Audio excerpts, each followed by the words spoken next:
आदाब नमस्कार, मैं रिदा खानम। आप देख रहे हैं सियासत टीवी पर हिंदी समाचार। एक नजर डालते हैं आज की हेडलाइंस पर। कांग्रेस अध्यक्ष मल्लिकार्जुन खड़गे का भाजपा पर निशाना, कहा देश में पिछले 11 सालों से अघोषित आपातकाल। आपातकाल को संवैधानिक मान्यता प्राप्त, शिवसेना यूवीटी ने किया इंदिरा गांधी का बचाव, जमकर की तारीफ। विक्रम सिंह मजीठिया के घर पर विजिलेंस की रेड, अकाली दल नेता की हुई टीम से बहस। सौरभ भारद्वाज और सत्येंद्र जैन पर चलेगा केस, एसीबी करेगी मामले की जांच। ईरान ने आईएईए के साथ तोड़े संबंध, संसद ने विधेयक को दी मंजूरी, कहा जब तक सुरक्षा की गारंटी नहीं तब तक कोई समझौता नहीं। ईरान की मिसाइलों से ढेर हुआ इजराइल, 30,000 से ज्यादा मकान तबाह, सामने आए असली आंकड़े। अब समाचार विस्तार से। कांग्रेस अध्यक्ष मल्लिकार्जुन खड़गे ने कहा कि प्रधानमंत्री ने सरकार की ओर से एक परिपत्र जारी कर सभी राज्यों को आपातकाल के 50 साल पूरे होने को संविधान हत्या दिवस के रूप में मनाने का निर्देश दिया है। मैं केवल इतना कहना चाहता हूं कि जो लोग अब संविधान बचाने की बात कर रहे हैं वे केवल उस मुद्दे को उठाने की कोशिश कर रहे हैं जो अतीत में समाप्त हो चुका है। जिन लोगों की भारतीय स्वतंत्रता आंदोलन और संविधान निर्माण में कोई भूमिका नहीं रही थी, वे अब इस बारे में बात कर रहे हैं। अभी मैं कुछ बातें आपसे कहने जा रहा हूं, खासकर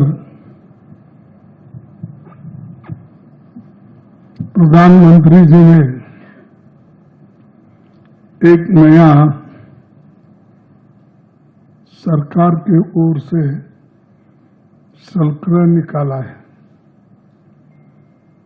और उस सर्कुलर में उन्होंने ये कहा है कि इमरजेंसी के क्या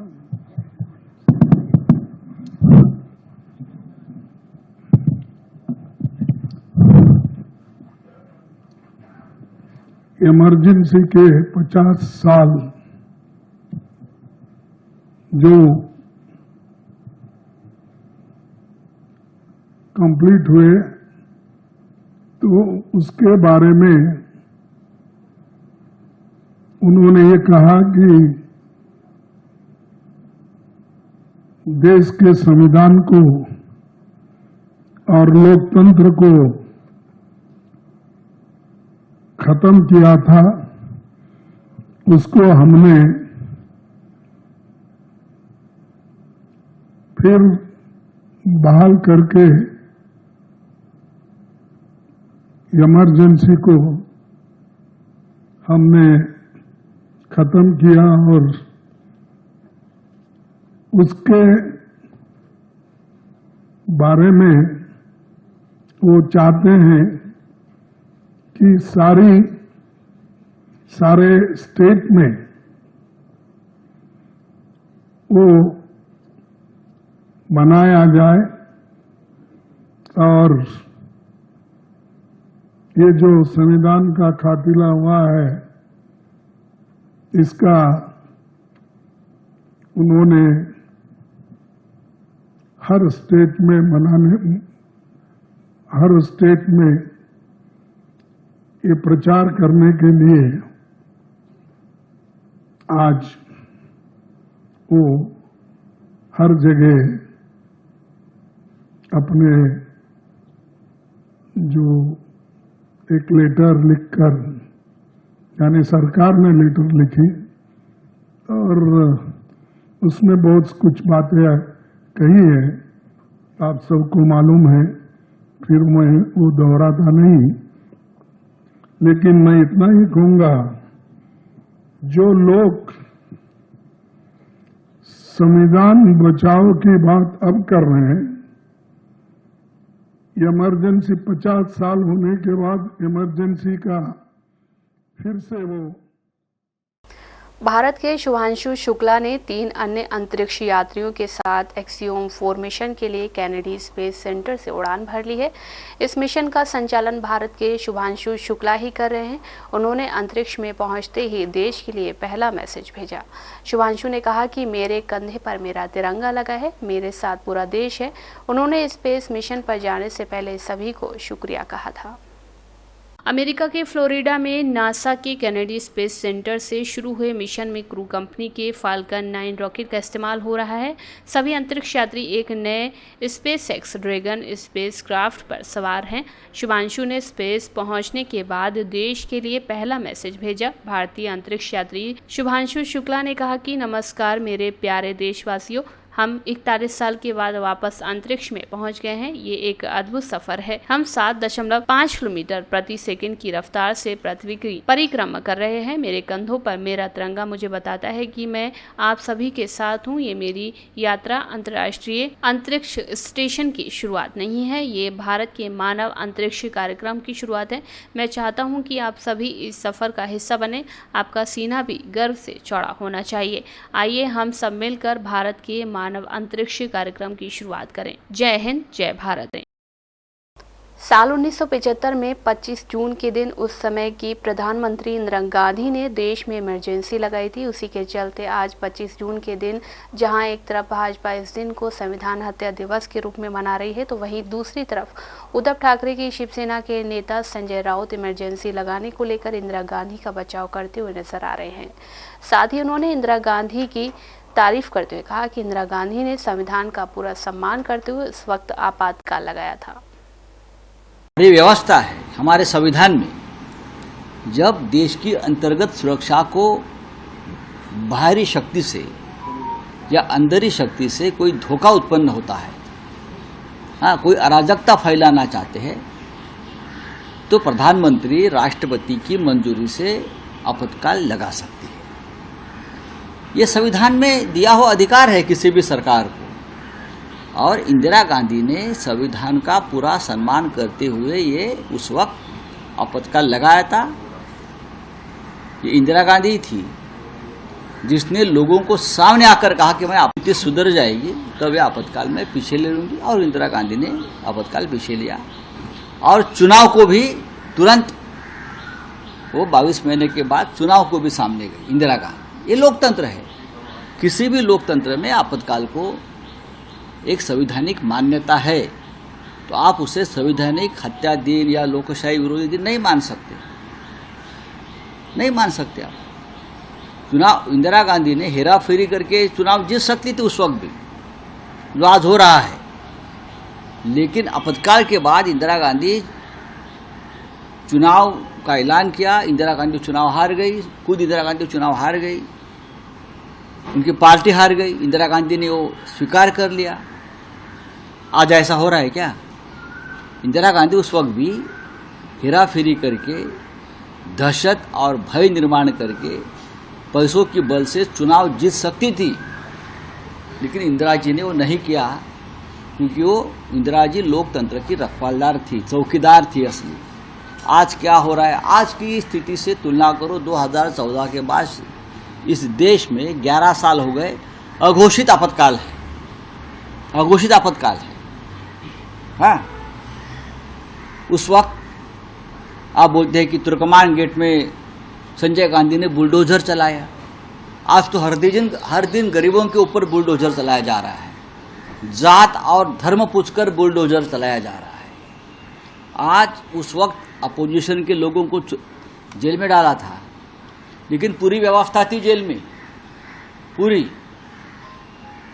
इंदिरा गांधी खुद फोन करती थी अटल जी को, अडवाणी साहब को, पीलू मोदी को, पूरी व्यवस्था थी। शिरोमणि अकाली दल के वरिष्ठ नेता बिक्रम सिंह मजीठिया के अमृतसर स्थित आवास पर आज सुबह विजिलेंस ब्यूरो की टीम ने छापेमारी की। मजीठिया के प्रदेश भर में 25 ठिकानों पर विजिलेंस की रेड चल रही है। विजिलेंस टीम एसएसपी के नेतृत्व में जब मजीठिया के घर पहुंची तो अधिकारियों और उनके बीच तीखी बहस भी हुई। देखो, ਤੁਹਾਨੂੰ ਸਾਰਿਆਂ ਨੂੰ ਪਤਾ ਕਿ ਆਮ ਆਦਮੀ ਪਾਰਟੀ ਦੀ ਸਰਕਾਰ ਕਿਸ ਤਰੀਕੇ ਦੇ ਨਾਲ ਆਮ ਆਦਮੀ ਪਾਰਟੀ ਦੀ ਸਰਕਾਰ ਕਿਸ ਤਰੀਕੇ ਦੇ ਨਾਲ ਆਪਣੇ ਪੋਲੀਟੀਕਲ ਵਿਰੋਧੀਆਂ ਦੇ ਵਿਰੁੱਧ ਇਹ ਡੰਡਾ ਤੰਤਰ ਇਹ ਸਰਕਾਰ ਨੂੰ ਇਹ ਪੁਲਿਸ ਨੂੰ ਵਰਤਦੀ ਹੈ। ਅੱਜ ਸਵੇਰੇ ਸਰਦਾਰ ਬਿਕਰਮ ਸਿੰਘ ਮਜੀਠੀਆ ਦੇ ਘਰੇ ਅੰਮ੍ਰਿਤਸਰ ਦੇ ਵਿੱਚ ਵਿਜੀਲੈਂਸ ਦੀ ਟੀਮ ਨੇ ਰੇਡ ਕੀਤੀ ਹੈ, ਜਿੱਥੇ ਬਿਕਰਮ ਮਜੀਠੀਆ ਮੌਜੂਦ ਨੇ, ਉਹਨਾਂ ਦਾ ਪਰਿਵਾਰ ਮੌਜੂਦ ਹੈ। ਆ ਜਿਹੜਾ ਸੈਕਟਰ 4 ਦਾ ਸਰਕਾਰੀ ਰਿਹਾਇਸ਼ ਹੈ, ਇਹ ਭੈਣ ਜੀ ਗਨੀਵ ਕੌਰ ਮਜੀਠੀਆ ਦੀ ਹੈ, ਜਿਹੜੇ ਐਮਐਲਏ ਨੇ।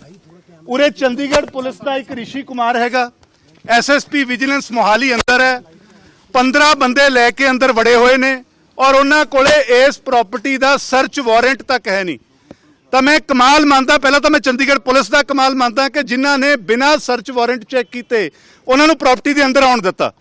ਇਸ ਪ੍ਰਾਪਰਟੀ ਦਾ ਸਰਚ ਵਾਰੰਟ ਮੰਗੇ ਜਾਣ ਤੇ ਅੰਦਰ ਐਸਐਸਪੀ ਵਿਜੀਲੈਂਸ ਸਾਹਿਬ ਇਹ ਗੱਲ ਕਹਿ ਰਹੇ ਨੇ ਕਿ ਜੀ ਐਫਆਈਆਰ ਦਰਜ ਹੈ, ਅਸੀਂ ਕਿਤੇ ਵੀ ਜਾ ਸਕਦੇ ਹਾਂ। ਮਤਲਬ ਐਸਐਸਪੀ ਵਿਜੀਲੈਂਸ ਹੁਣ ਦੇਸ਼ ਦੇ ਕਾਨੂੰਨ ਤੋਂ ਉੱਪਰਲੀ ਗੱਲ ਕਰ ਰਹੇ ਨੇ। ਬਿਨਾਂ ਸਰਚ ਵਾਰੰਟ ਤੋਂ ਇੱਕ ਐਮਐਲਏ ਦੀ ਪ੍ਰਾਈਵੇਟ ਪ੍ਰਾਪਰਟੀ ਦੇ ਵਿੱਚੋਂ ਵੜੇ ਹੋਏ ਨੇ। ਇੱਥੋਂ ਸਪਸ਼ਟ ਹੋ ਜਾਂਦਾ ਹੈ ਕਿ ਸਰਕਾਰ ਦੀ ਨੀਅਤ ਕੀ ਹੈ, ਭਗਵੰਤ ਮਾਨ ਸਾਹਿਬ ਦੀ ਨੀਅਤ ਕੀ ਹੈ।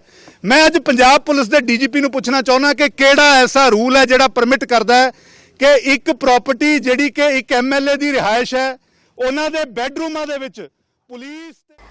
अस्पताल निर्माण घोटाले में आम आदमी पार्टी के नेता सौरभ भारद्वाज और सत्येंद्र जैन की मुश्किलें बढ़ गई हैं। केंद्रीय गृह मंत्रालय ने सीबी जांच को मंजूरी दे दी है। भाजपा विधायक विजेंद्र गुप्ता ने पिछले साल अगस्त में इस बाबत शिकायत की थी। 6 मई को दिल्ली के उपराज्यपाल वीके सक्सेना द्वारा की गई सिफारिश के बाद मिली है एसीबी को जांच की मंजूरी मिली।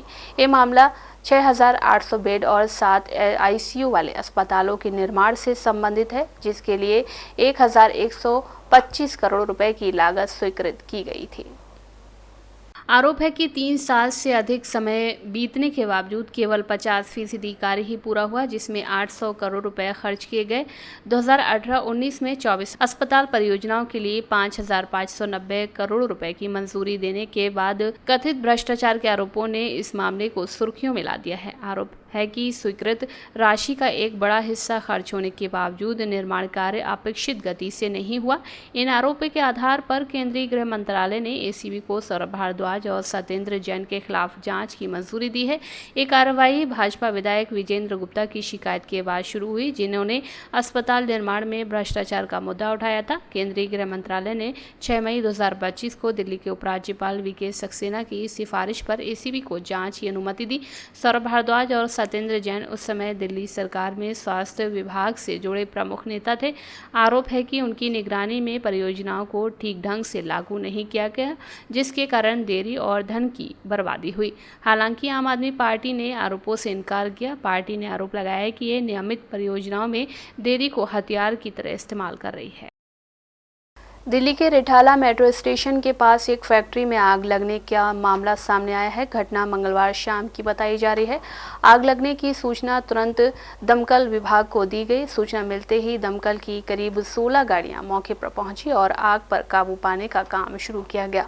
घटनास्थल से 5 लोगों के शव बरामद किए गए हैं। वहीं 3 लोग आग में झुलस गए, जिन्हें अस्पताल में भर्ती कराया गया है। जानकारी के मुताबिक रिठाला मेट्रो स्टेशन के पास मंगलवार रात एक पॉलीथीन बनाने की एक 3 मंजिला फैक्ट्री में आग लग गई। प्लास्टिक का सामान होने की वजह से कुछ ही देर में आग पूरी इमारत में फैल गई। फैक्ट्री में मौजूद लोगों ने भागकर अपनी जान बचाई। सूचना मिलते ही दमकल की 16 गाड़ियां मौके पर पहुंच गई। आग में झुलसकर 5 लोगों की मौत हो गई है। उनके शव बरामद कर लिए गए हैं। आग लगने के कारणों का भी पता नहीं चल पाया है। दमकल विभाग के निर्देशक अतुल गर्ग ने बताया कि मंगलवार रात करीब 7:25 पर रिठाला मेट्रो स्टेशन के पास एक फैक्ट्री में आग लगने की जानकारी मिली। वहां पहुंचे दमकल अधिकारियों को पता चला कि 3 मंजिला इमारत में पॉलीथीन बनाने का काम होता है। फैक्ट्री में काफी मात्रा में प्लास्टिक का सामान होने की वजह से आग तेजी से फैल गई। देश में आपातकाल के आज 50 साल पूरे हो गए हैं। आज 25 जून के दिन ही देश में इमरजेंसी लागू हुई थी, जिस पर समाजवादी पार्टी के वरिष्ठ नेता राजेंद्र चौधरी का बयान सामने आया है। उन्होंने आपातकाल को देश के लिए बेहद गंभीर समय बताया और कहा कि आज के हालात भी उसी समय से मिलते जुलते हैं। आज भी देश में अघोषित आपातकाल की स्थिति है। अगर कोई सरकार के खिलाफ बोलता है तो उसके खिलाफ मुकदमे लगा दिए जाते हैं। भारत में जो आज़ादी 1947 में मिली थी, ये उसका दूसरा अध्याय था। इमरजेंसी 1975 25 जून को जब लगाई गई और जो संघर्ष हुआ वो दूसरी आज़ादी का संघर्ष था। मैं भी एक राजनीतिक कार्यकर्ता के तौर पर उस संघर्ष में सक्रिय था, उसका साक्षी था। लोकनायक जयप्रकाश नारायण जी के आंदोलन में उसका नाम संपूर्ण क्रांति उस वक्त दिया गया था। देश भर के नौजवान, छात्र नेता, युवा नेता बढ़ चढ़ कर के उसमें शामिल थे और जिस रात को इमरजेंसी लगी 25 जून 1975 को दिल्ली के रामलीला मैदान में लोकनायक जयप्रकाश नारायण की वही अंतिम मीटिंग थी। मैं भी उस मीटिंग में था, बड़ी सभा थी और ठीक 5 घंटे बाद आपातकाल की घोषणा हो गई थी। वो बहुत भयावह स्थिति थी देश की। कोई बोल नहीं सकता था, कोई लिख नहीं सकता था। पूरी तरह से प्रेस की सेंसरशिप थी, बोलने पर पाबंदी थी, नागरिक अधिकार निलंबित थे। भारतीय संविधान में संशोधन करके लोकतंत्र की हत्या की गई। मैं और मेरे साथियों ने इसका विरोध किया और उस विरोध में हमने एक पत्रिका का भूमिगत प्रकाशन करने का तय किया। दिल्ली से प्रतिरोध नाम की पत्रिका थी, उसका प्रकाशन करने के बाद कुछ अंक निकाल पाए और 5 महीने के बाद मध्य प्रदेश में गुना जिले के धननावड़ा गांव में मंगलवार को एक दर्दनाक घटना हुई। गाय के एक बछड़ा कुएं में गिर गया था। उसे बचाने के लिए एक एक करके 6 लोग कुएं में उतर गए। इनमें से 5 की मौत हो गई जबकि एक व्यक्ति को गांव वालों ने बचा लिया। हैरान करने वाली ये बात है कि मौके पर लोगों को निकालने के लिए पहुंची राज्य आपदा आपातकालीन मोचन बल भी खड़े होकर तमाशा देखते रहे। दुखद हादसा हुआ है जिसमें 5 लोगों की जान चली गई है। घटना बहुत ही दुखदायी है और जो भी बन सका प्रशासन तुरंत वहाँ पहुँचा। माननीय मुख्यमंत्री जी से हमारी बात भी हुई, प्रशासन की बात भी हुई और माननीय मुख्यमंत्री जी ने सभी जो हमारे बीच परिवार के बच्चे इस दुनिया में नहीं रहे उनके लिए 4-4 लाख रुपए की घोषणा की है। उनको आज हम सहायता प्रदान भी करेंगे और जो भी घटना हुई है इस घटना के लिए हम जांच भी करा रहे हैं, एक जांच दल बना रहे हैं ताकि घटना की सत्यता सामने आए। घटना आखिर घटी कैसे और उसकी ये इतना बड़ा हादसा इस क्षेत्र में हुआ है। भाजपा द्वारा संविधान हत्या दिवस मनाए जाने पर कांग्रेस नेता और राजस्थान के पूर्व मुख्यमंत्री अशोक गहलोत ने कहा कि बेरोजगारी, महंगाई की चिंता इन्हें नहीं है, इसीलिए आपातकाल कर रहे हैं। विशेष परिस्थितियों में इंदिरा गांधी ने आपातकाल लगाया था, इसके बाद इंदिरा गांधी भी चुनाव हार गई। उसके बाद इंदिरा गांधी और सभी नेताओं ने कहा था कि ये कदम सही नहीं था, आपातकाल लगाया अच्छे उद्देश्य के लिए, लेकिन कई ऐसी चीजें हो गई कि जनता हमारे खिलाफ हो गई। हमला है तो इतनी बातें कांग्रेस करने के लिए बहुत कुछ है। आजादी जंग हमने लड़ी थी, कांग्रेस के लोगों ने लड़ी थी। आरएसएस और बीजेपी ने अपनी उंगली भी नहीं कटाई उस वक्त। इनको पूछो, इनको आप भी उस वक्त नहीं थे, आप इनके नेता थे बुजुर्ग। उस वक्त में इन्होंने क्यों नहीं आजादी जंग में भाग लिया। आजादी के बाद में इंदिरा गांधी की हत्या हो गई, खालिस्तान नहीं बनने दिया, राजीव गांधी की हत्या हो गई। इस परिवार, गांधी परिवार में 2 हत्याएं हुई है। किसे कहते प्रधानमंत्री पद पर रहते हत्या हो गई। एक तरफ तो ये है इतिहास कांग्रेस शानदार कुर्बानी का, त्याग का, बलिदान का इतिहास। आधुनिक भारत दिख रहा है साइंस में, टेक्नोलॉजी में, आधारभूत संरचना में, बड़े बड़े बांध, कल कारखाने किसने बनाए? पंडित नेहरू के जमाने में। कई बातें कहने को है हमारे पास, इनके पास कहने कुछ नहीं। इनके पास हिंदुओं को भड़काने वाला कुछ भी नहीं है और बेरोजगारी है। ईरानी संसद ने IAEA के साथ सहयोग निलंबित करने के विधेयक को मंजूरी दे दी है। मामले पर तेहरान की एक समाचार एजेंसी ने समिति के प्रवक्ता इब्राहिम रेजाई का हवाला देते हुए बताया कि विधेयक के मुताबिक निगरानी कैमरे लगाना, निरीक्षण की अनुमति देना और IAEA को रिपोर्ट पेश करना तब तक निलंबित रहेगा जब तक परमाणु सुविधाओं की सुरक्षा की गारंटी नहीं दी जाती। हालांकि संसद को अभी भी एक पूर्ण सत्र में विधेयक को मंजूरी देनी है। ईरान और IAEA के बीच संबंध 2000 के दशक की शुरुआत से ही तनावपूर्ण रहे हैं। विशेषकर 2015 में हुए joint comprehensive plan of action यानी कि ईरान परमाणु समझौते के बाद कुछ राहत मिली थी। हालांकि 2018 में अमेरिका के समझौते से बाहर निकलने के बाद ईरान ने कई शर्तों का उल्लंघन करते हुए यूरेनियम संवर्धन बढ़ा दिया। IAEA के कैमरे और निरीक्षण ईरान के परमाणु कार्यक्रम पर ईरानी निगरानी का एकमात्र भरोसेमंद स्रोत है। अब इस विधेयक के आने से स्पष्ट है कि ईरान पारदर्शिता से पीछे हटने की दिशा में कदम बढ़ा रहा है। ईरान इजराइल युद्ध के दौरान अमेरिका और इजराइल ईरान न्यूक्लियर ठिकानों पर हमला किया गया। इस्फहान, फोर्डो और नतांज पर हमला कर तबाह किया गया।